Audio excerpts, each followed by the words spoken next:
করে বাংলাদেশ জাতীয়তাবাদী ছাত্র দল নির্বাচন কমিশনের সামনে সকাল 11টা থেকে অত্যন্ত শান্তিপূর্ণভাবে আমরা অবস্থান কর্মসূচি পালন করছি। সেটি আমরা সকালে আপনাদেরকে অ্যাড্রেস করেছি। তিনটি ভিন্ন ভিন্ন বিষয়ে আমরা বলেছি যে এবারে প্রথমবারের মতো যে পোস্টাল ব্যালটে নির্বাচন হচ্ছে, কিন্তু অত্যন্ত দুর্ভাগ্যজনক ভাবে যেটি আমরা দেখলাম যে নির্বাচন কমিশন কর্তৃক পোস্টাল ব্যালটের আয়োজন করলো, সেটি অত্যন্ত একদম পুয়ার ম্যানেজমেন্ট হয়েছে এবং বিশেষ করে জামাত ইসলাম এবং শিবিরের বিভিন্ন পর্যায়ের নেতৃবৃন্দদের বাসায় পোস্টাল ব্যালট পাওয়া গেছে। এই ঘটনা আমাদেরকে মনে করে দিচ্ছে 2018 সালের কথা, যে 2018 সালে নিশিরাতে যে নির্বাচন হয়েছে, সেই নির্বাচনে আমরা দেখেছি নির্বাচন যেদিন ছিল ঠিক তার আগের দিন আওয়ামী লীগের সন্ত্রাসীদের বাসায় এরকম ব্যালট পাওয়া গিয়েছে। বসুন্ধরা ডায়াপেন্ট এখন আরো উন্নত। এই হট এয়ার থ্রো টপশিট দ্রুত শোষণ করে সোনামণিকে দেয় কোমল অনুভূতি।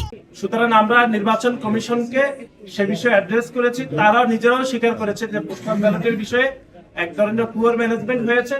তারা আমাদেরকে আশ্বস্ত করেছে এই বিষয়টা ওনারা ইতিমধ্যে কাজ করছে, অনতিবিলম্বে এটি তারা সমাধান করবে বলে তারা বলেছে। আর দ্বিতীয় যে দফাটি সেটি হচ্ছে, আপনারা জানেন যে 5 তারিখের পর থেকে বিভিন্ন বিষয়ে একটি নির্দিষ্ট রাজনৈতিক দল, বিশেষ করে জামাত ইসলাম এবং নতুন যে রাজনৈতিক দল এনসিপি, তারা বিভিন্ন ইস্যুতে তারা মব তৈরি করে।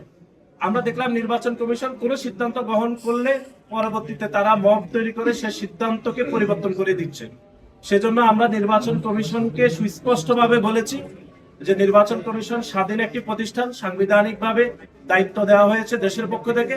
সুতরাং নির্বাচন কমিশন যেন সেই বিশেষ রাজনৈতিক দল, বিশেষ করে জামায়াতে ইসলাম এবং এনসিপি যদি মব তৈরি করে, তারা তাদের সিদ্ধান্ত, যে সিদ্ধান্ত তাদের সাংবিধানিকভাবে সব থেকে ভালো সিদ্ধান্ত, সেটি যেন তারা বজায় রাখে, সেই বিষয়ে আমরা নির্বাচন কমিশনকে বলেছি।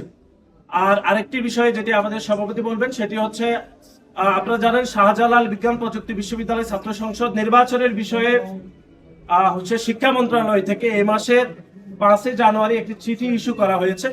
সেটি বিশ্ববিদ্যালয়ের ভাইস চ্যান্সেলরকে দেওয়া হয়েছে, নির্বাচন কমিশনকে দেওয়া হয়েছে, যে 12 ফেব্রুয়ারি পর্যন্ত আপাতত শাহজালাল বিজ্ঞান প্রযুক্তি বিশ্ববিদ্যালয় ছাত্র সংসদ নির্বাচন স্থগিত রাখার বিষয়।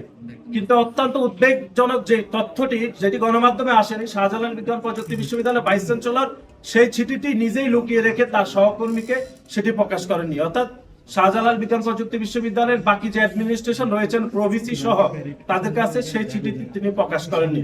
সেটি আমরা নির্বাচন কমিশনকে বলেছি এবং নির্বাচন কমিশন 12 জানুয়ারি যে চিঠিটি দিয়েছেন, অর্থাৎ সকল নির্বাচন স্থগিত, এবং 15 তারিখে আবার ওনাদের সিদ্ধান্ত রিভিউ করে যে সিদ্ধান্ত দিয়েছেন, সেই বিষয়ে আমরা আমাদের কনসার্ন বিষয়গুলো নির্বাচন কমিশনকে বলেছি।